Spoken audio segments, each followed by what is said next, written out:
Welcome students, welcome to మన videos. ఆంధ్రప్రదేశ్లోని intermediate results first year and second ఇయర్కి సంబంధించిన డేట్స్ ఆల్మోస్ట్ కన్ఫర్మ్ అయితే అయిపోయాయి. దీనికి ప్రధానమైన కారణం ఏంటంటే బోర్డు గెజెట్ నోటిఫికేషన్, అంటే ఈసీ వాళ్ళది గెజెట్ నోటిఫికేషన్ ఎలక్షన్ సంబంధించి రిలీజ్ కాకముందే వీళ్ళు రిజల్ట్స్ రిలీజ్ చేయాలని మొత్తం దానిపైన సంబంధించిన ప్లానింగ్ అయితే జరుగుతోంది. దీనికి మెయిన్ రీజన్ ఏంటంటే ఎలక్షన్ కమిషన్ గెజెట్ నోటిఫికేషన్ వస్తే వీళ్ళు రిజల్ట్స్ రిలీజ్ చేయాలంటే ఈసీ పర్మిషన్ తీసుకోవాలన్నమాట.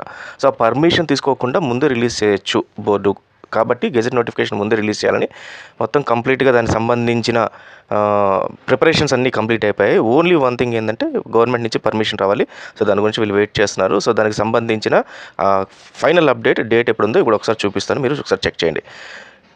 ఇంటర్మీడియట్ పరీక్షా ఫలితాలను ఈ నెల 12వ తేదీ విడుదల చేసే అవకాశం ఉన్నట్లు తెలుస్తోంది. నేటితో జవాబు పత్రాల మూల్యాంకనం ముగియనుంది. ఆపై వెంటనే పునఃపరిశీలన, మార్కుల నమోదు పూర్తి చేసి ఫలితాలను విడుదల చేసేందుకు విద్యాశాఖ కసరత్తు చేస్తోంది. సో మొత్తం ఓవరాల్గా వాల్యుయేషన్ ఏదైతే ఇంటర్మీడియట్ ఉందో అది ఈరోజు కంప్లీట్గా అయిపోతుంది. తర్వాత దీనంతా కూడా సిస్టమ్స్లోకి ఎంటర్ చేస్తారు. తర్వాత వాళ్ళు కూడా రీవెరిఫికేషన్ చేస్తారు. ముందర రీవెరిఫై చేసి వాళ్ళు చేసిన వాల్యుయేషన్ కరెక్ట్గా ఉందా లేదా, స్టూడెంట్స్కి మళ్ళీ ఏమైనా ప్రాబ్లం అవుద్దా అనే కోణంలో చెక్ చేసుకుంటూ ఏదైనా మిస్టేక్స్ ఉంటే వాళ్ళు సరిదిద్ది ఇమీడియట్గా దాన్ని ఏం చేస్తారంటే సిస్టంలో ఆల్రెడీ అప్డేట్ చేయడం జరుగుతుంది ప్యారలల్గా. సో మళ్ళీ ఒకసారి రీవెరిఫికేషన్ యాజ్ వెల్ యాజ్ సిస్టమ్స్లో అప్డేట్ చేసి దాన్ని మనకు 12th రోజున రిజల్ట్స్ అయితే ఇచ్చేస్తారు. అలాగే 10వ తరగతి మూల్యాంకనం ఈ నెల 8న పూర్తి కానుంది. ఆ తర్వాత వారం 10 రోజుల్లో 10 ఫలితాలు సైతం విడుదల చేసే అవకాశం ఉంది. ఇదైతే మాత్రము అంత తొందరగా అయితే రాదు. మోస్ట్లీ ఈ మంత్ ఎండింగ్ కానీ లేకపోతే మే ఫస్ట్ వీక్ కానీ మనకు 10th రిజల్ట్స్ అయితే ఉంటుంది. సో బై ద టైం ఒకవేళ ఇన్ కేస్ మనకు ఎలక్షన్స్ ఉన్నా కూడా ప్రాబ్లం లేదు. సో ఈసీ పర్మిషన్ అయితే తీసుకుంటారు.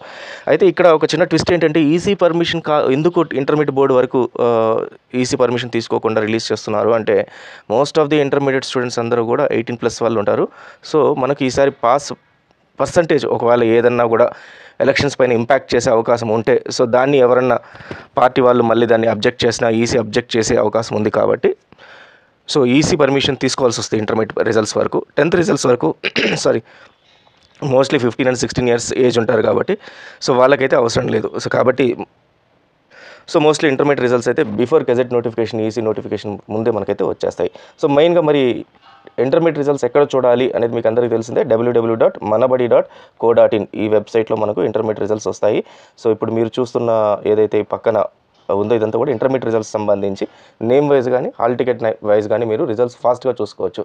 So all the best students, thank you very much.